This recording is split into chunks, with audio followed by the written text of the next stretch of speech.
물질 대사랑 효소에 대해서 얘기할 건데, 물질 대사라는 거는 그러니까 생명체에서 일어나는 모든 화학 반응이 다 물질 대사야. 밥을 먹어서 소화가 되고 이런 것도 다 물질 대사라는 거야. 생명체는 물질 대사를 통해서 뭐 필요한 것들을 싹 다 얻어낸다. 에너지도 얻고, 물질 대사는 반드시 에너지 출입이 일어난다. 에너지가 들어갔다 나갔다가 일어나는 거고, 효소가 관여를 한대. 반드시 그런 건 아닌데 효소가 관여를 많이 하지. 물질 대사는 반응이 단계적으로 계단처럼 일어나게 되는데, 물질 대사는 크게 두 종류가 있어. 에너지를 흡수하느냐, 방출하느냐. 두 가지밖에 없어. 그래서 동화작용과 이화작용, 동화는 뭔가 합성하는 거야. 점으로 좀 만드는 거고, 이화작용은 뭔가 부시는 거야.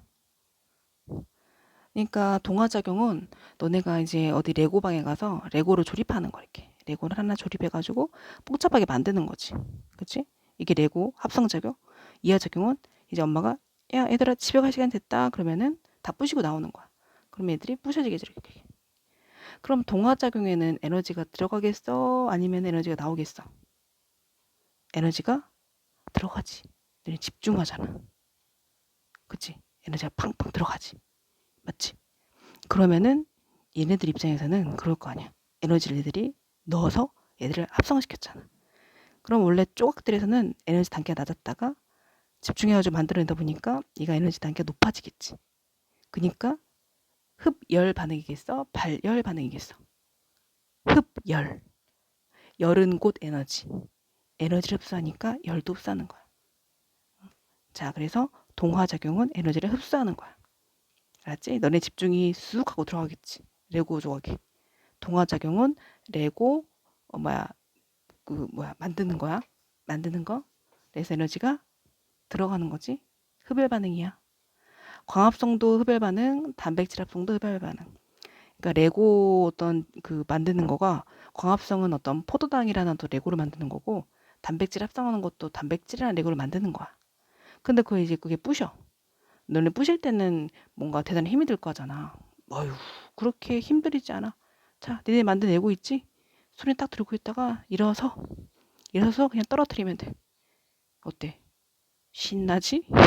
맞지? 그래서 크고 작은 복잡한 문자를 작고 간단한 문자로 분해하는 거고, 여기서는 에너지가 평하고 나와. 거기에 들어야 되는 에너지가 평하고 나온다고. 그걸 이화작용이라고 불러. 에너지가 방출돼. 그럴 거 아니야. 퉁 하고 떨어뜨렸어. 너네 보니 손에 들고 있던 조각을 퉁 하고 떨어뜨렸어. 팡팡팡팡 에너지 나오겠지. 팡팡팡. 그래서 이화작용은 물질을 분해하는 거고 에너지가 방출돼. 그래서 얘는 흡열 반응, 얘는 발열 반응. 에너지가 높은 수준에 있었던 에너지가 점점 줄어들어. 응? 그래서 여기 보면은 그 말 있지? 물질 대사에서 이제 세포호흡하고 생명체 밖에 있는 거랑 비교하는 건데, 세포호흡이라는 어떤 얘는 지금 발열 반응 같아. 왜냐면 그 레고 조각을 지금 분해한 거잖아. 똑 떨어뜨린 건데 한 번에 안 떨어뜨리고 단계단계 떨어뜨린 거지. 근데 이제 몸 안에서 일어나는 일이라 그렇다는 거야. 그러니까 둘 다 발열 반응이야, 둘 다. 근데 얘는 똑 떨어지는 거고 얘는 단계. 그 차이가 어디 있냐? 이건 생명체 밖에서 일어나는 일이고 이건 생명체 안에서 일어나는 일이라서 그렇대. 생명체 안에서 만약에 이렇게 일어나잖아. 그럼 사람이 갑자기 온도가 뚝 떨어지거나 너무 올라가서 죽을 수도 있어. 근데 사람이니까 단계 거쳐서 천천히 하는 거야. 근데 이제 그런 걸 도와주는 게 이제 효소 같은 애들이 도와주겠지. 응, 효소가 도와줘, 그거를. 그래서 체온 범위 낮은 온도에서 반응이 일어나고, 체온보다는 그러겠지. 갑자기 높으면 안 되잖아. 반응이 단계적으로 일어나서 에너지가 조금씩 방출되는 거. 한꺼번에 되면 우리 사람 죽는다고 했어? 이런 똑같은 발열 반응인데 연소 반응은 효소가 당연히 관여하지 않지. 효소는 높은 온도 이런 고온에서는 죽어. 얘들아, 효소가 살아있을 수 있는 온도 범위가 있어. 그러니까 고온에서 갑자기 막 포도당이 빵 하고 이렇게 내려가는 이런 것들은 일어날 수 없지, 인체에서는. 생명 밖에서의 어떤 게 반응과 사람 몸에서 일어나는 어떤 물질 대사는 이런 단계를 거쳐가냐 한 번에 빵 하냐 이런 차이가 있다라는 걸 보여주는 그림이야. 그리고 둘 다 발열 반응을 예를 들고 있고, 발열 반응과 흡열 반응 기억하시고, 다시 한번 물어볼게. 동화작용은 발열이야, 흡열이야? 흡열이야. 온도가 올라간다 그렇게. 이와 반응은 발열이야 흡열이야? 발열이야. 에너지가 나온다고. 들어가는 게 아니라 나와 뽕 하고 뽕뽕뽕뽕 발생. 이 그림 시험에 반드시 나옵니다. 단백질, 레고지, 조각이지? 조각이 레고가 됐어. 에너지 흡수하겠어, 안 흡수하겠어? 흡수하겠지. 큰 조각이 이제 조그맣게 불이 냈지. 화살표 봐봐. 그럼 에너지가 나오겠어, 안 나오겠어? 나오겠지. 그 흡열 반응과 발열 반응에서 효소가 관여한다. 효소는 생명체에서 화학 반응을 촉진하는 물질이고 생체 촉매라고 불러. 촉진하는 물질이지 얘가 뭐 반응하거나 그러진 않아. 그러니까 이런 게 있거든. 예를 들어서 포도당이라는 레고를 만들어. 그럼 이제 그 전에 이제 어떤 도구들이 산소랑 아니다 이산화탄소가 도구를 써야지. 이산화탄소 있어야 되고 또 뭐 있어야 되지? 물도 있어야 되고 맞지? 이런 재료를 가지고 이제 레고를 만들 준비를 하는 거야. 그러면 에너지가 거의 바닥이 없어. 근데 이제 포도당이라는 게 만들어지려면 걔 에너지 수준이 높아야 되거든. 그치? 근데 효소는 그럼 어떤 역할을 하냐면 얘네들이 반응이 일어날 때 이렇게 조금씩 얻어가면서 일어나는 게 아니거든. 그 전에 막 불을 지펴줘야 돼. 그러니까 에너지를 빵 줘야 된다고. 그 우리가 활성화 에너지라고 불러. 활성화 에너지에 대한 설명이 곧 나올 건데, 그러니까 효소가 하는 역할에 대해서 얘기하려고. 그러니까 우리가 여기 처음에 에너지가 예를 들어서 뭐 10만큼밖에 없었어. 나중에 포도당은 에너지가 100만큼 나와야 돼. 근데 활성화 에너지는 120만큼 필요한 거야. 120이 있어야 돼. 그래야 반응이 일어나서 이제 온도가 올라가는 거야. 근데 효소가 깎아줘 이거를. 120만큼 있으려면은 힘들어. 예를 들어서 식물이야. 광합성 해야 돼. 그치? 레고 만드는 거지? 광합성 해야 되는데 내가 좀 더 기다렸다가 에너지도 받고 햇빛도 받고 물도 더 있어야 돼 넉넉하게. 그래야 이게 광합성이 일어나는데 그거를 효소가 도와준다고 깎아줘서 야 너 110만 있으면 돼. 110으로 해. 110 있으면 내가 봐줄 테니까 그것만 이제 딱 치면은 너 이거 활성화하게 해줄게. 이렇게 하는 게 바로 효소 역할이야. 좋은 거지. 그래서 여기 나와 있지 이제 효소의 기능은 그 활성화 에너지를 우리가 낮춰준다야. 그러니까 효소가 뭐 와서 지가 막 도와주고 그런 게 아니라 깎아주는 거지. 일은 우리가 하지. 응?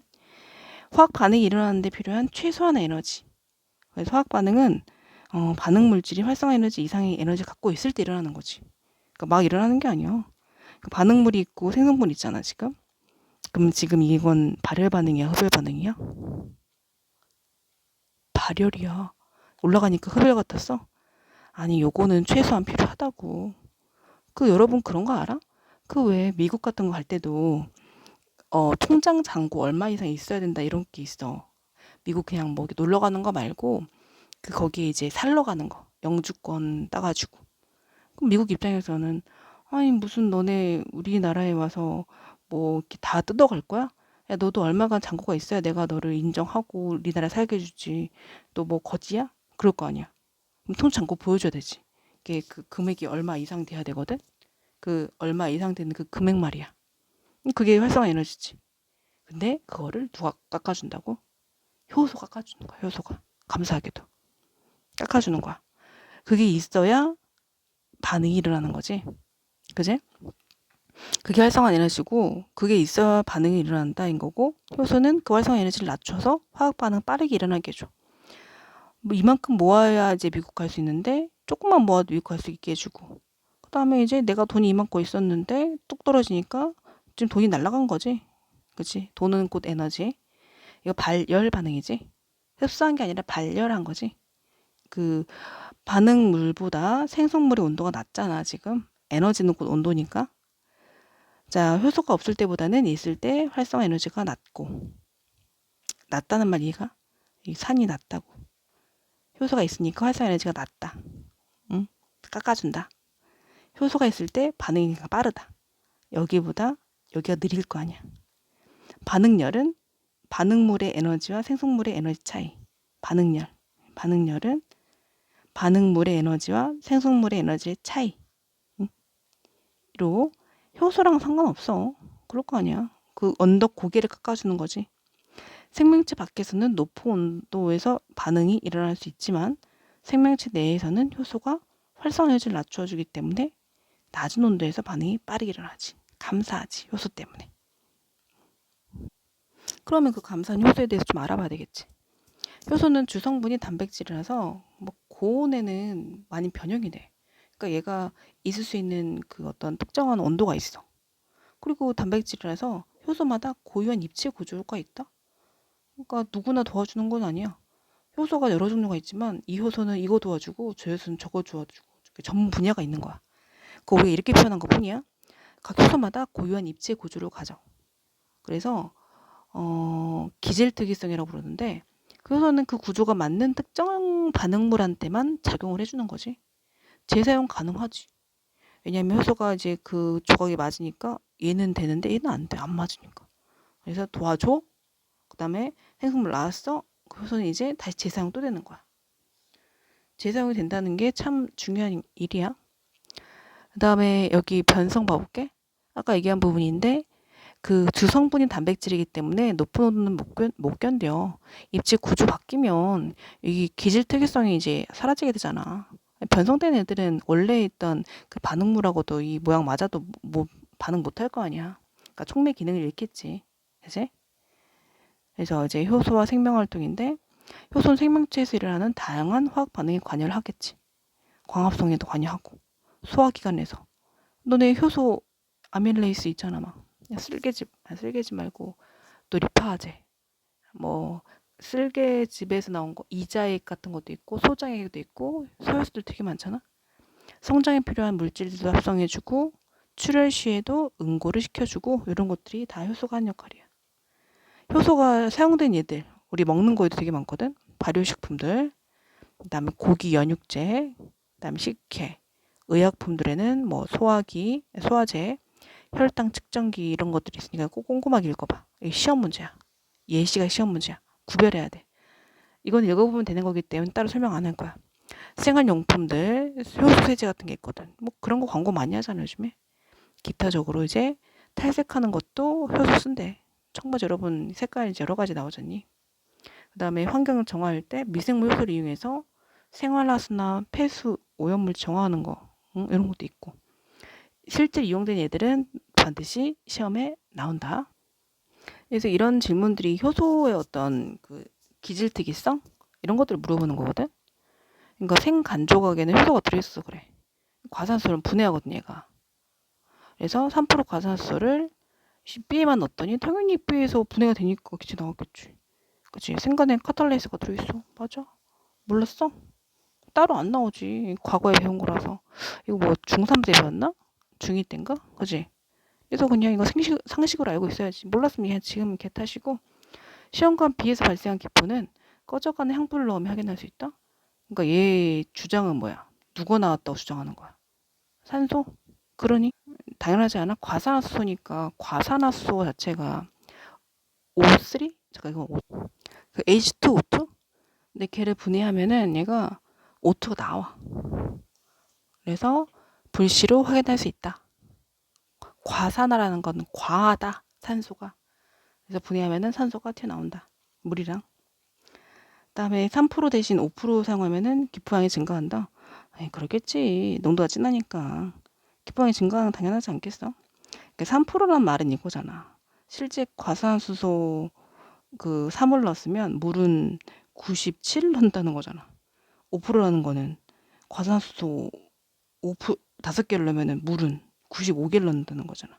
똑같은 용량 100을 넣어도 여기가 더 과산수소 자체 그 양이 많기 때문에 그 탄소의 양도 증가하겠지.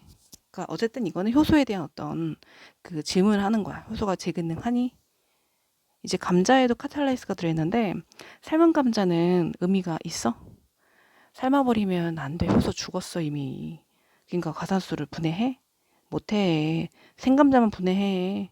그래서 이제 그 효소의 어떤 그 변이가 일어나는 건 안 된다. 이런 걸 확인하는 실험이에요, 얘들.